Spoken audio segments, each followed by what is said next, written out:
The room is filled with the delicious smell of meat cooking. Empty plates are visible. "I started eating because you were late," says Mary with a smile.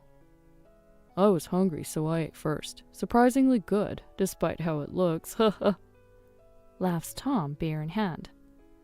What do they mean? Isn't this the fancy meat I bought for Jim's celebration? But they ate it first. Why are the plates empty? There's nothing scarier than a grudge over food. Something inside me snaps. Children grow up so fast. One moment, they're a baby who can't even hold their head up, and the next moment, they're walking and talking. Before you know it, they're in elementary school, and then suddenly in middle school. The dizzyingly busy days of parenting have somehow become much easier. But it's not over yet. Yes, it's now time for exams. Jim, an 8th grader, is gearing up for his exams. I'm Rola, a working mom who has just hit her 40s. Jim goes to cram school every day and spends his nights holed up in his room focusing on his studies. He's working hard to get into a high-level high school he really wants to attend. As his parent, all I can do is create an environment where Jim can concentrate on his studies. If he wants to go to cram school, I provide the money. When Jim is studying, I use headphones for the TV. If he's studying late, I make him a late-night snack. Conversations with Tom and Mary are in whispers. With Mary, who's hard of hearing, we communicate with gestures. "There's no toilet paper left." "I'll get some." For this, Mary points to the toilet and mimics the shape of toilet paper with her hands. Then I point to the shelf and toilet, nodding in response. Sometimes our gestures are so misunderstood we look like dancers or chickens. But no one's watching, so it doesn't matter. When Jim occasionally comes out of his room and sees us, "What are you doing?" he asks with a cold look. I just laugh it off. Dealing with a teenager and a student preparing for exams can be tricky. I try to be considerate, but there are those who mess it all up. Tom and Mary. Neither of them are bad people at their core, but it's hard to call them good either. They just don't get it. They cooperate with the gesture-based communication, but no matter how many times I tell them, they won't stop doing one thing. And that's sneaking food. It's not just a little bit, because we're family. Their behavior is excessive. "Hey, do you know where my yogurt went?" Jim asks, coming home from cram school and opening the fridge, looking puzzled. "That's the one you bought with your allowance, right? Is it not there?" "I definitely put it here, but it's not here. That's strange." "Oh, maybe I ate it." After a shower, Tom, with a towel over his shoulders, says this to a puzzled Jim. "What? I bought it and put it in the fridge. You saw it too, Dad." "I just really wanted some yogurt, you know. It's okay. I'll buy more tomorrow." "I want to eat it now, not tomorrow." Jim, angry, goes back to his room while Tom watches him with a laugh. Of course, Tom didn't buy yogurt the next day. Another day, I call out to Jim, who comes out of his room for a break. "There's a sandwich on the table for you. Eat up." "Thanks, I'm starving. Where is it?" "It's on the table. Wait, is it not there?" As I check the table, the sandwich that was supposed to be there is indeed missing. "Oh, sorry, I ate it."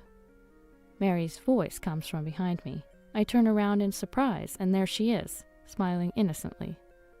"Mary, I told you that was Jim's snack for the night, didn't I?"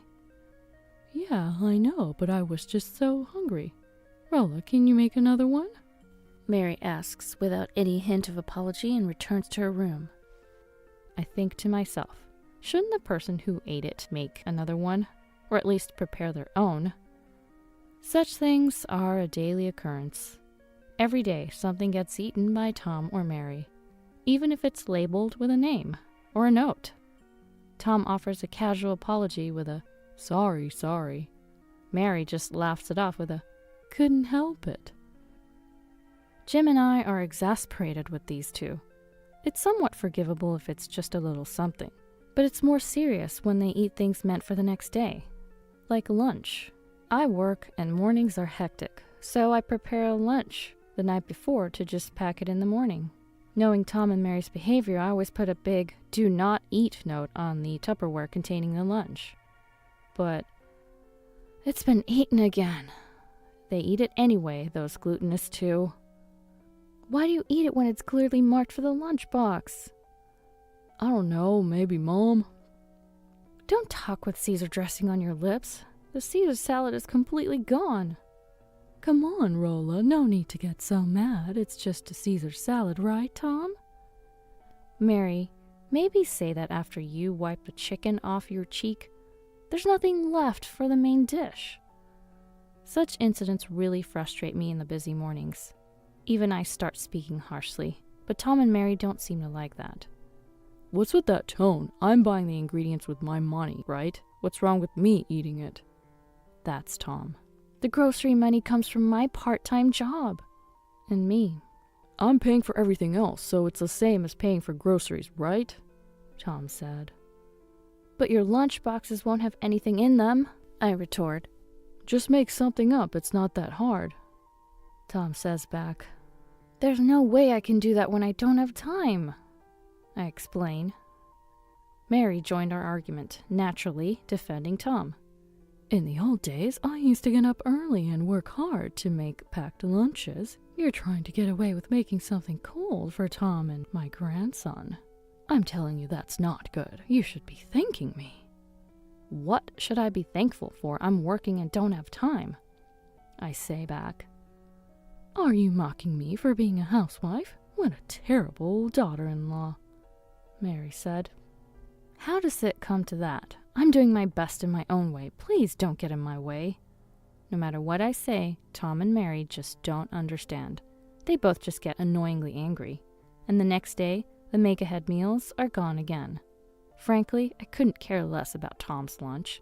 Tom's an adult and earns his own money, so he should be able to handle lunch. But it's different for Jim. I want to provide Jim, busy with exams, with the most delicious, nutritious, and filling lunches possible. Yet those two trample on my feelings. Doesn't Mary care for her grandson, Jim? I can't stand it. Sorry, Jim, can you buy something on your own? Did Dad and Grandma eat it again? They're hopeless. Yeah. I returned a wry smile to Jim, who was irritable from teenage rebellion and studying for exams, and seemed more sensible than them. Tom and Mary never change. No matter what I say or how I plead or get angry, they just keep eating. They say they prefer my cooking over the snacks I bought for them.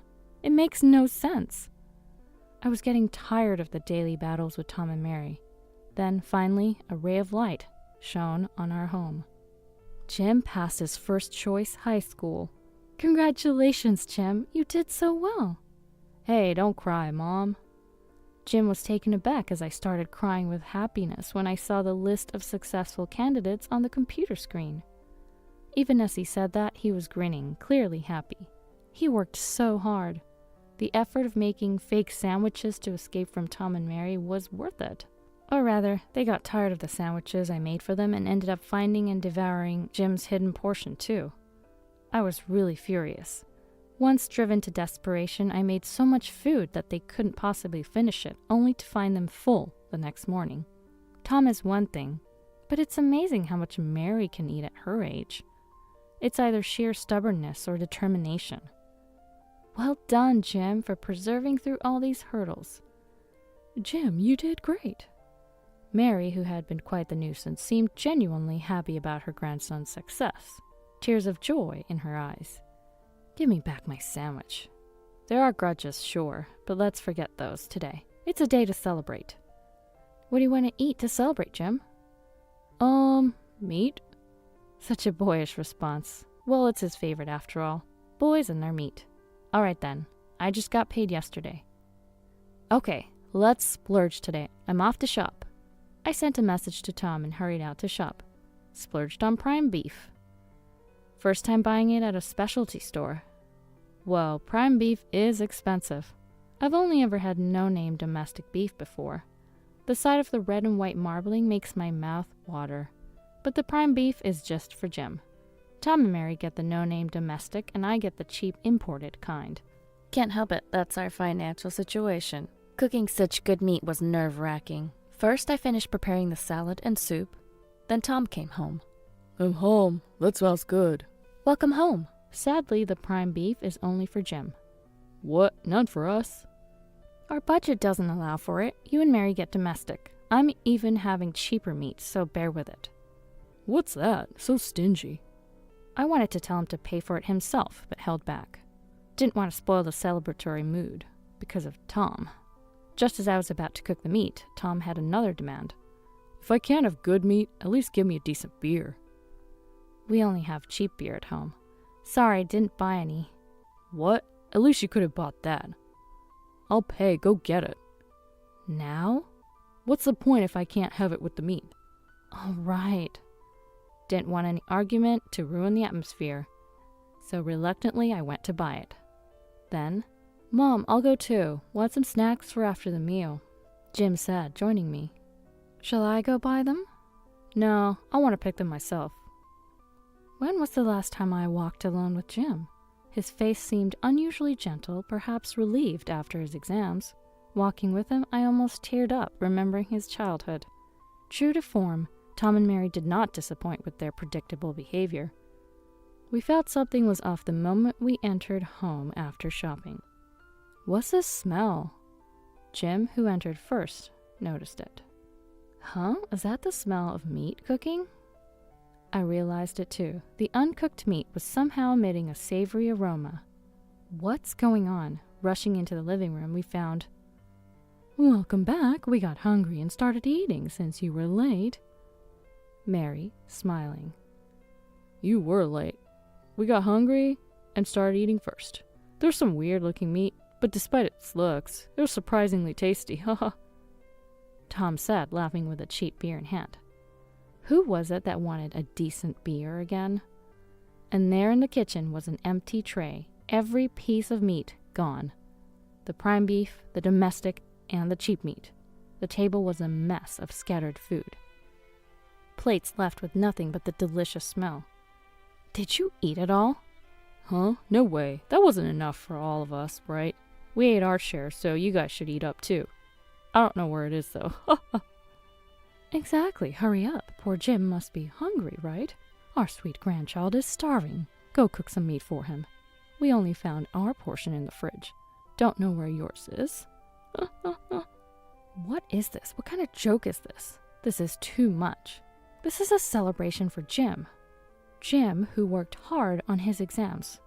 This is just cruel. The worst thing at the worst time. My meat is one thing, but the meat bought for Jim, who tried so hard, is now gone. Tears welled up in my eyes from this terrible act. I can't take it anymore. I've reached my limit. I don't care anymore. I'm about to explode. Just as I was about to speak out. Enough is enough. It wasn't me. A low male voice from behind me. It was Jim. Jim? Surprised, I called out to him and he pushed past me, standing in front of Tom and Mary. Enough, you two! He yelled. Jim, that's no way to talk to your dad and me, is it? Shut up. How can glutens like you be my parents? Whoa. Hey, next to nothing, Dad. Huh? Next to nothing, Dad? You talking to me? Who else could it be? Whoa. Jim had never been this rebellious. Was he not still a good kid? Tom and Mary were pale with shock at Jim's unexpected outburst. Sit down there. Huh? On the floor? Both of you, sit there. Okay. Startled, they sat on the floor Jim pointed to. The floor must be uncomfortable. Jim, Quiet. Don't speak until I say you can. Yes. Mary, utterly defeated. Dad, first, I want to know what happened today. Well, you passed your high school entrance exams. That's right. And what was for dinner? Oh, steak? That's right. And which meat did you eat, Dad? Foreign, I guess. Then what's this? The tray from the kitchen with the meat. Look, it's labeled. What does it say? Huh? What does it say? Read it. Yeah, prime beef. Jim's voice, deepened by puberty, was very commanding. Tom answered, straightening his back for some reason. Couldn't you read it? Huh? What, Jim? You couldn't read this? You can read it now, but you couldn't before eating? You knew, didn't you? Huh? That this was prime beef? The meat Mom bought for me? You knew, right? Yes, I knew. Grandma, was it good? Huh, Jim? Was the prime beef tasty? Was my meat good? Tender enough for an elderly grandma to eat easily, right? Well, I don't know. You're still young to not remember. It was tender and delicious. I was dumbfounded by Jim, yelling with a flushed face, and Tom and Mary's faces were ashen. Well, yeah, when the reward for hard work is eaten like that, I guess there were years of pent-up resentment. It must have been like a sudden explosion. Jim, still shaking from his shouting, said in a low voice again, "Come here." Huh? Tom asked again, unable to hear clearly. Jim, lifting his face, glared at Tom. Tears welled up in his eyes. He really wanted that meat. Go get some more prime beef from Texas. Prime beef from Texas? Can't we just get it from a nearby grocery store? The grudge of food is fearsome. Buy enough prime beef for me and Mom, from the source, or I'll never speak to you again. Forget about me taking care of you when you're older. Huh? But Jim... Grandma, too. You're strangers to me now. Jim, don't. If you don't like that, go buy it. Quickly. Go. Oh. Go buy it. Understood. The greedy parents jumped up with pale faces and dashed out like in a cartoon. Are butchers even open at this hour? Oh, wait, that's not the problem here. Food grudges are scary. Later, I took Jim to a restaurant to celebrate properly. Before Jim's school entrance ceremony, we left our house. We moved to my parents' place, closer to his high school. The old house was an hour's drive away, but it's a bike ride from my parents. After telling my parents what happened, they gladly took us in, considering it better for Jim's education. I transferred to a different branch of my company near my parents' house. Now Jim goes to high school happily every day. He's glad his food isn't disappearing at home. It must have been a lot of stress. For me, too. Thinking about it makes me tear up. As for Tom and Mary, they didn't actually go to the source, but did buy prime beef. But Jim's anger didn't subside. Neither did mine. They frequently brought prime beef to my parents' house as an apology. So we had prime beef forever. Before I could tell them to stop, they probably ran out of money. They keep calling and messaging to apologize, but I haven't forgiven them. Jim will probably continue going to high school from my parents' house until he graduates. If he gets into his desired university, he plans to live alone. He says he won't return home anyway. Tom and Mary are pale about this near estrangement, but it's their fault. Even kids know not to take other people's things. What's done is done. For me, I'm happy to provide Jim with delicious lunches and meals without Tom and Mary's interference. I get to take care of my parents, so I'm very satisfied.